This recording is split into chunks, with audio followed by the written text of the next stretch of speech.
Hello everyone, welcome to my channel. आज हम एक अद्वितीय बौद्ध यात्री फाहियान की बात कर रहे हैं।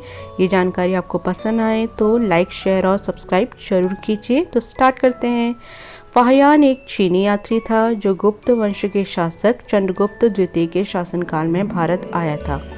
इसके भारत आगमन का काल 399 से 411 ईसा का माना जाता है। इसके साथ 4 लोग और भारत की यात्रा के लिए निकले थे, परंतु उनका कोई भी उल्लेख नहीं है। फाहियान स्थल मार्ग से भारत की ओर बढ़ा, लेकिन जब ये वापस गया तो इसने समुद्री मार्ग को चुना। भारत में इसने 6 वर्ष यात्रा और 6 वर्ष अध्ययन में बिताए। अपने जीवन काल में उसने 30 देशों का भ्रमण किया। फाहियान का जन्म चीन में 337 ईस्वी में हुआ और मृत्यु 422 ईस्वी में हुई। इनका भारत आने का मुख्य उद्देश्य बौद्ध धर्म ग्रंथों को एकत्र करके चीन ले जाना था। अतः उन्होंने अपनी यात्रा को मुख्यतः भारत, श्रीलंका और नेपाल की ओर ही रखा। भारत आने का मुख्य कारण बौद्ध धर्म के प्रमुख ग्रंथ प्राप्त करना था, जो चीन से लगभग लुप्त हो चुके थे।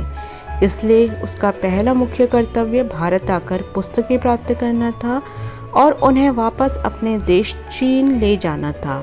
इस कार्य में वो सफल भी हुआ। फाहियान ने खोतान, तारतार, बन्नू, अफगानिस्तान, काश्मीर सहित भारत के बहुत राज्यों की यात्रा की। अपनी यात्रा के दौरान उसने पाया कि सब जगह के बौद्ध भिक्षु भारतीय भाषा की पुस्तकें ही पढ़ रहे हैं।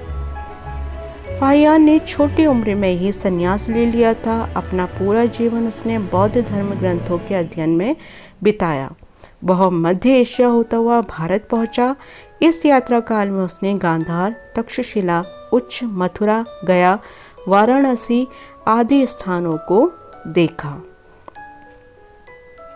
अपनी भारत यात्रा का विवरण फाहियान बहुत अच्छे और कुशलतापूर्वक देता है।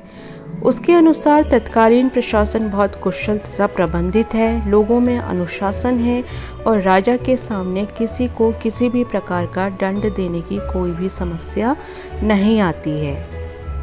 अपराध के अनुसार दंड व्यवस्था होती है। लोग खुशहाल जीवन व्यतीत करते हैं। राज्य के नियम लोगों के लिए लचीले हैं। लोग साधारण जीवन व्यतीत करते हैं। मांस, मदिरा, लहसुन, प्याज तक का प्रयोग नहीं करते। इसके अतिरिक्त उसने यात्रियों के लिए दी जाने वाली सुविधाओं का विस्तृत वर्णन किया है। उसके अनुसार यात्रियों को उचित सामान के साथ विश्राम गृहों में ठहराया जाता था। इसके अतिरिक्त राजा, धनी और वृद्ध वर्ग प्रजा के कल्याणकारी कार्यों के बारे में सोचते थे। फाहियान ने राजा के सभी कार्यों के बारे में लिखा, परंतु उसने चंद्रगुप्त का उल्लेख नहीं किया। लेकिन हाँ, उसने उसके सारे कल्याणकारी कार्यों के बारे में ज़रूर लिखा। इस क्रम में उसने पाटलिपुत्र के बारे में उत्साहपूर्वक लिखा। फाहियान ने जब सम्राट अशोक के महल को देखा तो बस देखता रह गया। उसने इतना सुंदर महल और उसकी कारीगरी जैसी सुंदरता कहीं और नहीं देखी। उसे इस बात का विश्वास ही नहीं हो पा रहा था कि अशोक का ये महल इंसानों के द्वारा बनाया गया है, क्योंकि जिस तरीके से बड़ी सी चट्टानों को काट काट कर उन्हें आपस में समायोजित किया गया था, उसको देखकर इस बौद्ध भिक्षु को लगा कि ये भूतों ने बनाया है। इस स्थापत्य कला ने वास्तव में फाहियान का मन मोह लिया था।